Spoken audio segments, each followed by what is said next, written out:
La guerra, el fracaso humano en su máxima expresión. Buenos días, maestra, compañeros y gente que esté viendo este discurso por medio de las redes sociales. Mi nombre es Moisés Iwit y hoy les hablaré acerca de la guerra y su impacto social. Antes de comenzar, quiero que todos pensemos por un momento en algo muy simple: el silencio.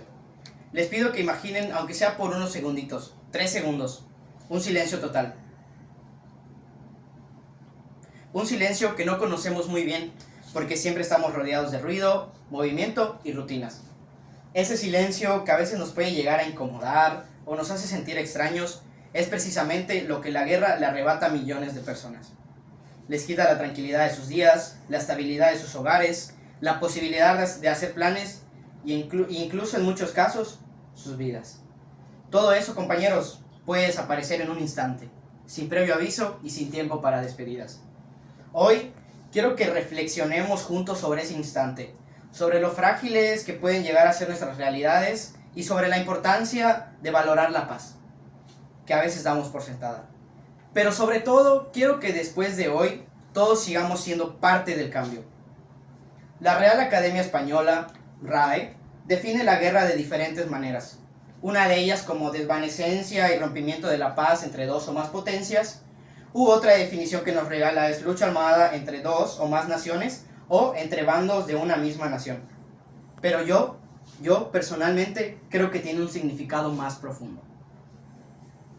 Jorge Rosell en el boletín nos informa que en el 2024 las guerras dejaron más de 200.000 muertos y, según el balance del 2025, la violencia global sigue siendo muy alta, marcado por el uso creciente de drones y misiles, y por un impacto humanitario posiblemente subestimado.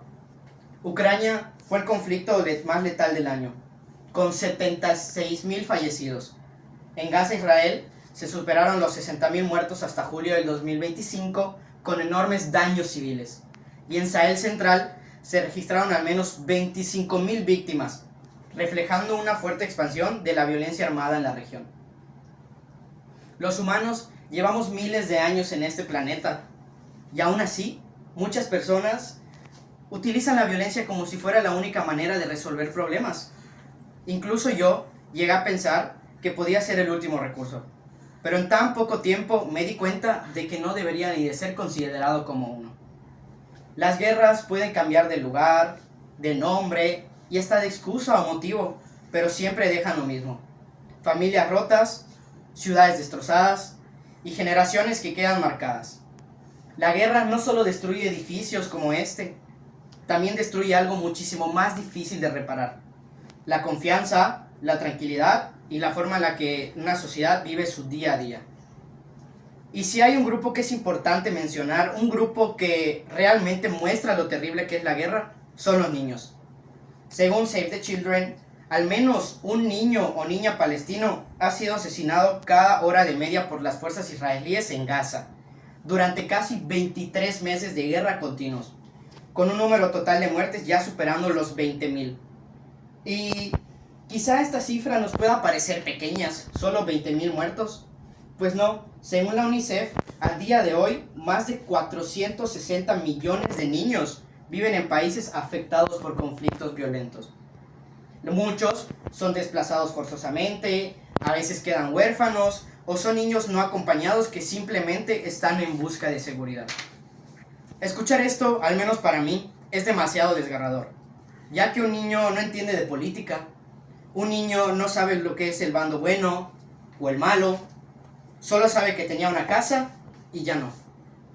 Solo sabe que podía salir a jugar a la calle con sus amigos y ya no. Inclusive que tenía una familia y ya no.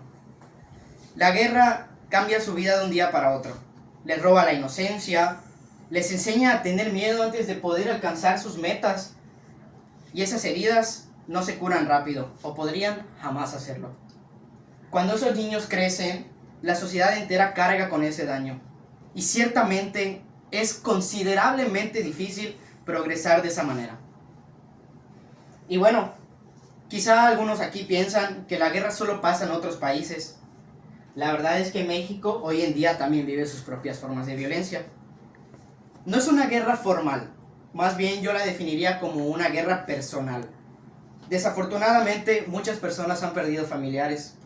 El Instituto Mexicano de Derechos Humanos y Democracia menciona que en el año 2022 hubo 100,000 casos de personas desaparecidas y siguió aumentando en el 2023 un 7.3% y siguió aumentando en el 2024 en un 6.3%. Imagínense la cantidad. A la fecha, los reportes de casos de personas desaparecidas siguen en aumento. Algunas otras personas han tenido que irse de sus comunidades y otra parte vive con miedo todos los días.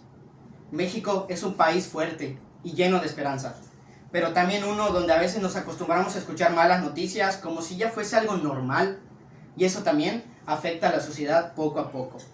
La guerra en cualquier país no empieza con armas. Empieza cuando dejamos de preocuparnos por los demás, cuando escuchamos e incluso me atrevo a decir que repetimos que la violencia no es nuestro problema, pero estamos equivocados. Sí lo es, porque todos vivimos en una misma sociedad. Por eso hoy les digo, la paz no es simplemente que no haya guerra. La paz se construye con empatía, con responsabilidad y recordando que cada día vale. Es momento de alzar la voz.